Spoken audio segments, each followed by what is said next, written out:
President Cyril Ramaphosa has urged South Africans to be concerned but not alarmed by the rise in infections and deaths due to the COVID-19 pandemic in the coming weeks.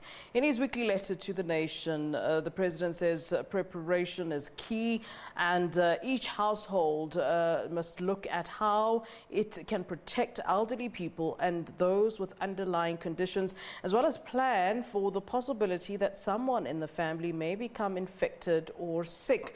When I joined via Skype by political analyst Dr. Ralph Mathekga. Thank you so very much, Doctor, for joining us here on SABC News.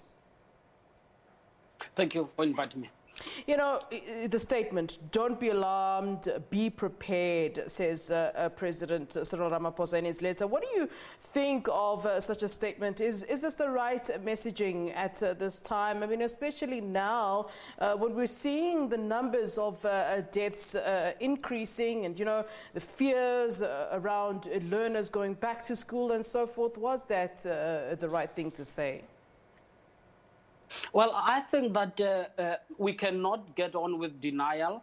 I think that government is doing the right thing, the president acknowledging the reality that is facing us as a nation. So I think that a few weeks ago, people have been calling for disclosure of information about government, the projected possible mortality rate, death rate out of this, projected spread of the disease and so forth. So I think that government is beginning to come up with all these figures now. And I also think that the reality on the ground is demonstrating that the virus is spreading quite quickly. So I think the president did strike a good tone there, telling people about the reality.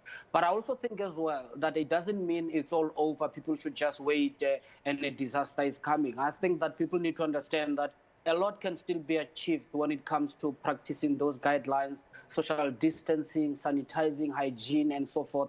And I think that with all this knowledge, there is still a lot that can be done to actually make sure that we reverse the spread of this disease.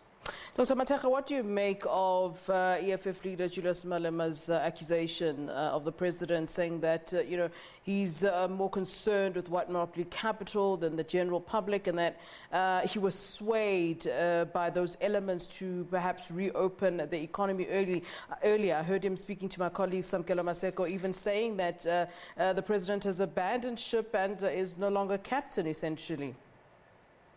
It's not a surprise, Flo. I mean, that is the EFF's position towards President Ramaphosa's presidency. For them, he fits within this picture that says that he's always pushing the agenda of special interest, being seen as a white monopoly capital and so forth.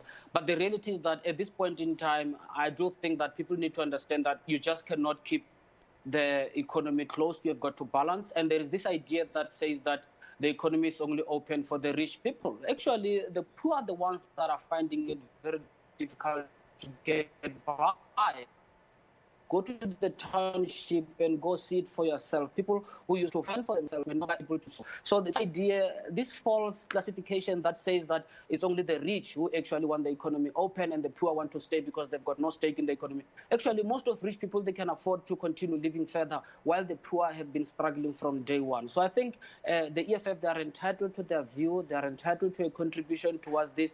But I also think that they also need to understand as well, the reality on the ground is that of the balance. I do understand that it has always been their position that the president is pushing an agenda. But at this point in time, they might not find too many people willing to listen to that.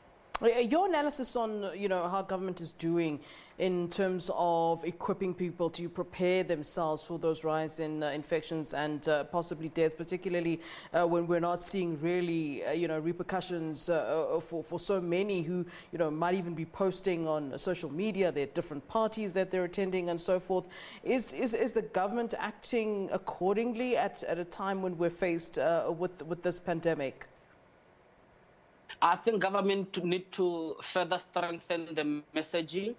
There is a sense of denial. I don't know whether maybe people have experienced the fatigue. I mean, more than 60 days under a lockdown. No doubt it affects people psychologically. But I think I'm concerned about some people who go around without the mask and so forth. And I think government need to emphasize on the education aspect of this. Try to talk to people, keep on trying to reach out to people as much as possible, and try to make them understand that it is all in their hands. At the end of the day, they can blame government. Mistakes have been done by government. I have shared on this very platform that some of the measures of the lockdowns are quite difficult for people to live through, unreasonable and so forth.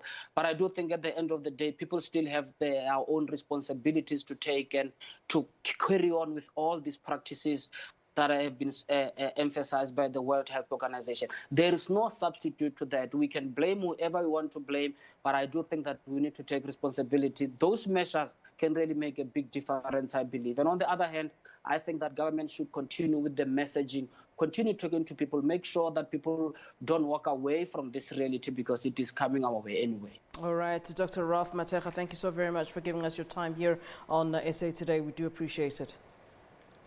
Thank you. All right, that's political analyst Dr. Ralph Mathekga weighing in on President Ramaphosa's weekly letter where he has asked South Africans don't